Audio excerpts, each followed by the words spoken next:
I think one of the things we set out to do with Bring Down the Sky to really create that attachment to Mass Effect players was to show them something new and different. This was one of the fundamental goals right at the beginning. There's one track you could take on post-release content, just like you throw out more of the same. Like just whatever.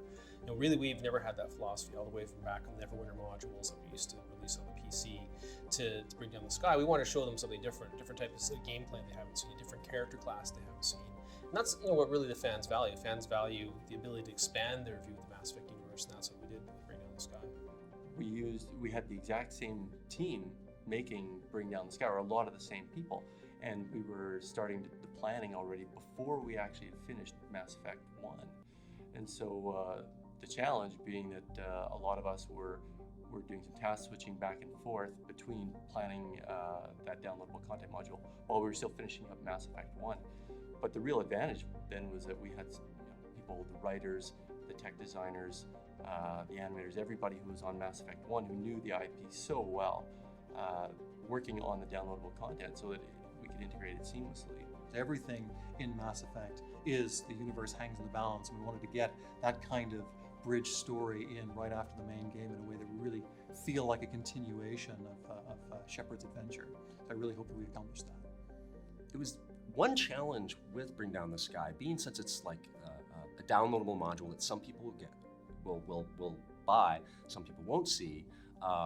We wanted to make it as integrated in the story as we could in the universe, but we couldn't make it part of the core planets, part of the core story, just kind of mirror off the core story and hint at things that would be coming in Mass Effect 2 and the books and such that. So for like Bring Down the Sky, you happen to be in the right space at the right time and get this new little piece of adventure around Terra Nova that reflects the main plot, has the Batarians that have been mentioned before, hinted at. The Batarians you deal with in Bring Down the Sky are terrorists, and there's a lot of bad blood between the humans and the Batarians, and so who knows, maybe it comes from what we have in modern day. Always reflect what people understand, what people know. When we first added the planet, we're trying to look at what elements can we add to it to make it more like a core storyline. And that's when we thought about using the Batarians, the great villains of Mass Effect that had been introduced in the Revelation book.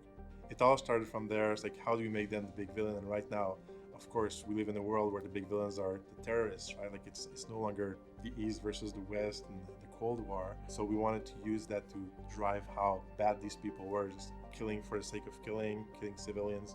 I think the setting that we had of being an uncharted world, it needed to be this planet. We used an asteroid in that case. And visually, it creates this great view of the looming planet that you're just about to crash on. Kind of playing around with the idea of 4 eyes. Didn't want to go too many. 8 was probably out of question. Our character artists would panic. We had enough time trouble with some of the other stuff we were dealing with on the game.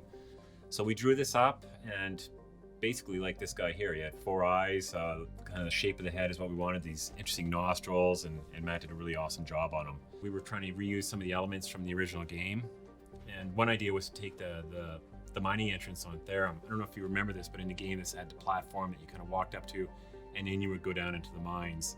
We kind of liked the shape of this, and then just add up these 4 supports that would hold the rocket on, and got a reuse out of that. And it actually turned out really well. And then just by adding the effects, adding the sound, created this really unique piece in the level. Working on downloadable content is really a great opportunity because it's really like game development 101. In a very short time frame, you have to build the entire content of the game. Building Bring Down the Sky took in total about 8 months from beginning to end. There's a lot of planning at the beginning, so that doesn't, it's not all heavy development time. But planning started before Mass Effect actually had finished and we had actually released it.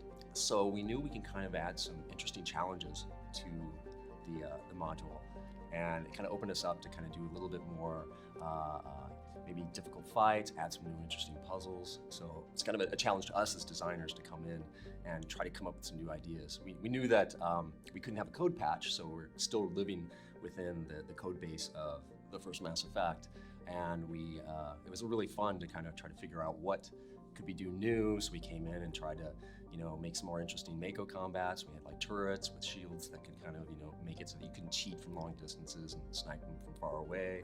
A little minefield. Tried to soup up the combats a little bit with the Batarians. Try to give them a little bit of flavor, giving them like they have their own war dogs. We try to get some more dialogue that they could be talking in the combats, give them some personality. You'd hear release the Barons, and you go like, okay, you're gonna have to deal with some melee creatures coming in on you. That was a lot of fun.